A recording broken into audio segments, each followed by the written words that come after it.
As you've already seen, there are some public domain works that are completely free and some that are not. Whether you have to pay for the content is, however, largely irrelevant, because even if you do have to spend some money, you should be able to recoup it many times over with little difficulty. In this video, you'll discover many ways of doing so. The first and most obvious way of making money with public domain materials is to sell them outright. You may sell a public domain work as is, or you might have to do some work to make it your own. One way or another, however, the most direct method of making money from public domain content is to publish a work as your own and sell it. To do this effectively, initial research is necessary, because if your work is to sell, you must be working with content that people want to buy. No matter how good your product is, you'll struggle to make money if no one wants what you have to offer. What you must therefore do at the beginning is establish what people are spending their money on. Whatever your niche idea is, you've got to test whether selling whatever content you have in mind is a viable idea or not. Now, perhaps without realizing it, you've already done some research into whether the market that you're looking at is one where money is being spent. All the online bookstore sites that you were scouring for public domain content earlier was your first research step. If there are plenty of public domain works available, it tends to suggest that a niche is popular.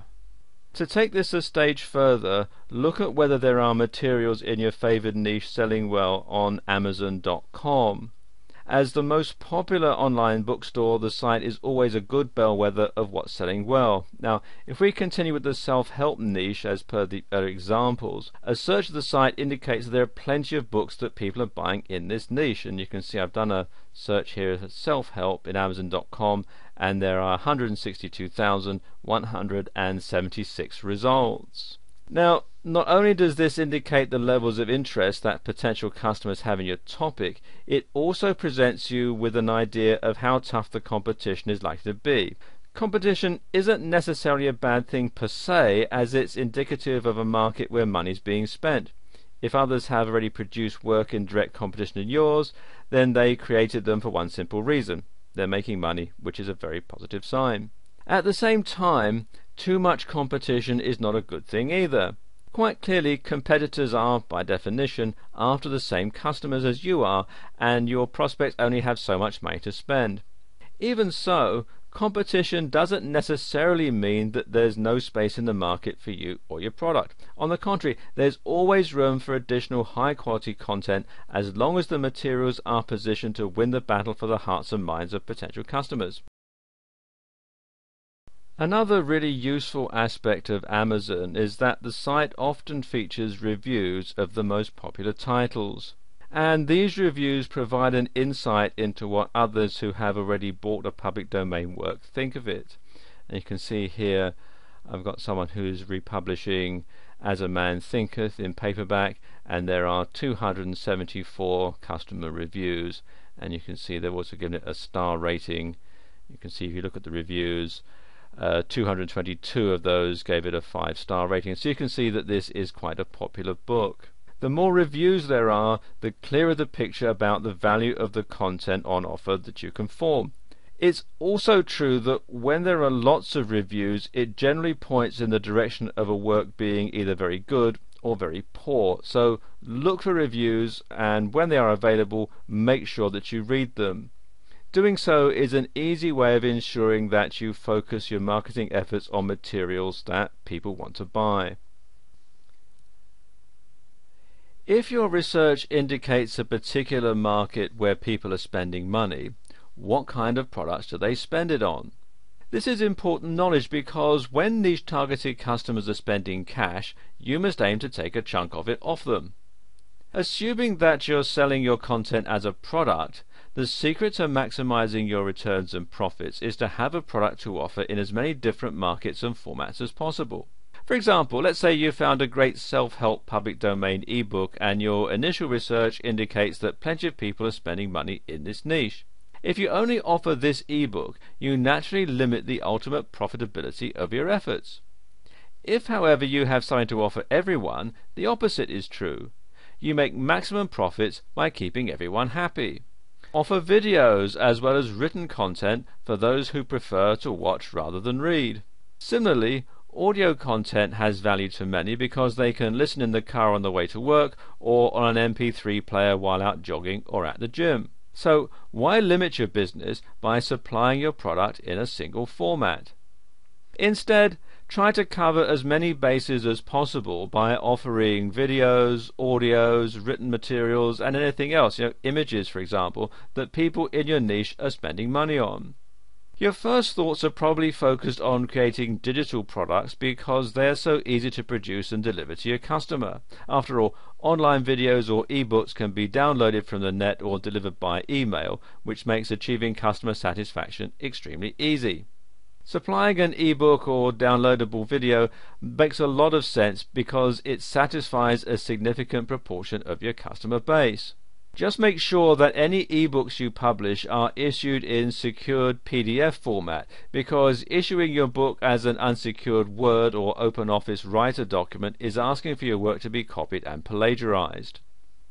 Fortunately, creating a secure PDF is actually very easy, because if you download and install the free OpenOffice Productivity Suite software, which you can download here from openoffice.org, you can turn your documents into secure PDFs instantly. Just simply click on the toolbar to do so. As suggested, many net users prefer content or information in a digital format. But not everyone does, however. Instead, there are some people who prefer real paper and binding books to digital ebooks. You should therefore give them the opportunity of buying your work as a real book.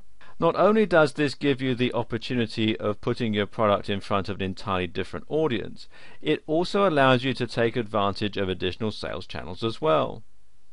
For example, you can't sell digital information products for instant download with a standard eBay auction anymore. Instead, you're limited to using eBay classified ads if you sell downloadable digital information. Now, there's nothing inherently wrong with using eBay classified ads, but they don't seem to work as well as standard auction listings did back in the days when you could still use them.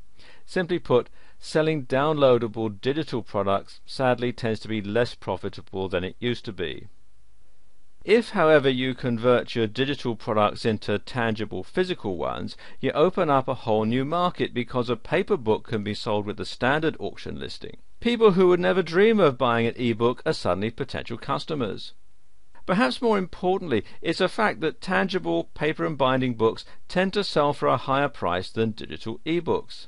Irrespective of the fact that both contain exactly the same information, printed books are perceived to have more value than an ebook, which is instantly downloadable. In addition, if you turn your digital information into a genuine physical book, you also open up many other potential sales channels. For instance, we've already considered Amazon.com as a research resource.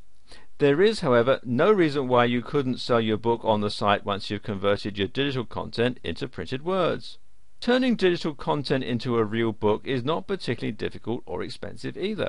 On the contrary, there are quite a few sites where you can get your book published quickly and easily. For instance, Lulu.com is a self-publishing site that online marketers have used for years. The advantages of doing so is that when you upload your content and cover images to Lulu, they will publish your work on demand, so you don't need to buy up thousands of copies at once and tie up a lot of money in the process. Other similar services to Lulu that you should take a look at include iUniverse, which you can find here at iUniverse.com, Blurb, which is blurb.com, and Exlibris, which is www.2.exlibris.com. And all of these publishers offer all-inclusive package deals and sometimes discounts as well. Hence, if you're considering turning a digital work into a printed book, take a look at all of them before making your decision as to which one to use. Turning digital ebooks into printed books is one way of converting what might otherwise be seen as a budget price product into a premium version, but it's not the only one. Consider, for example, your digital download video products. Now, these can be turned into CDs or DVDs, which will then sell for considerably more than you will ever get for a digital version of exactly the same content. And as in the previous example, offering physical products opens up new sales channels that might otherwise be closed to your digital download business. You can sell DVDs or CDs from a standard eBay auction listing, whereas you cannot do so with downloadable digital videos. You can also sell them on other leading online stores like Amazon. And in fact, Amazon.com do this system here, which they call CreateSpace, which will manufacture your CD or DVD on demand. They also do it for books as well, but they'll do it on demand, and you don't have to carry stock, just like with Lulu.com. You can also sell them on Barnes & Noble and other similar sites. Thus, you have access to a far greater number and range of potential profit centers once you have physical products to offer, ideally in addition to downloadable digital versions of the same.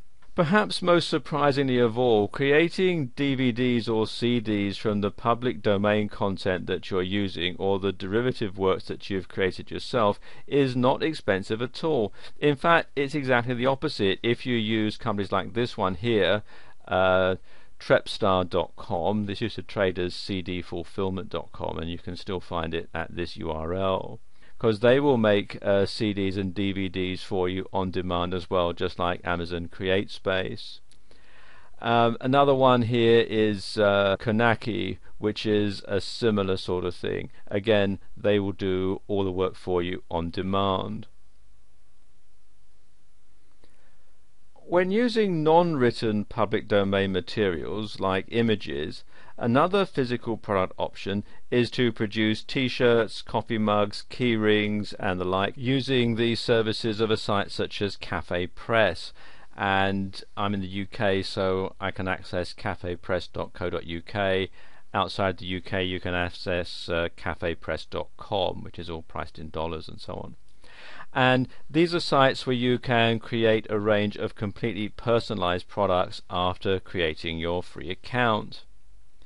Another option would be to use this site here, shortrunposters.com, or this one here, posterdog.com, or even your local printer to produce custom posters based on your images. With either of these two online resources, you place your order and create your product online. After this, they ship it directly to your customer.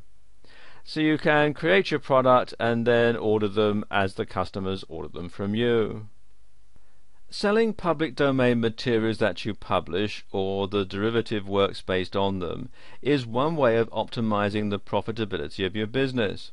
Another way of doing so is by using public domain content to build your subscriber list. All experienced online marketers understand that having a mailing list of responsive buying customers is money in the bank. This is because customers who've bought your products before are far more likely to buy more of them in the future than anyone else. The fact that they have bought from you in the past demonstrates both their willingness and ability to do so on a continuing basis, as long as you present suitable products to them. And as you've already sold to them in the past, you know exactly what they want to buy. Consequently, selling again is a piece of cake.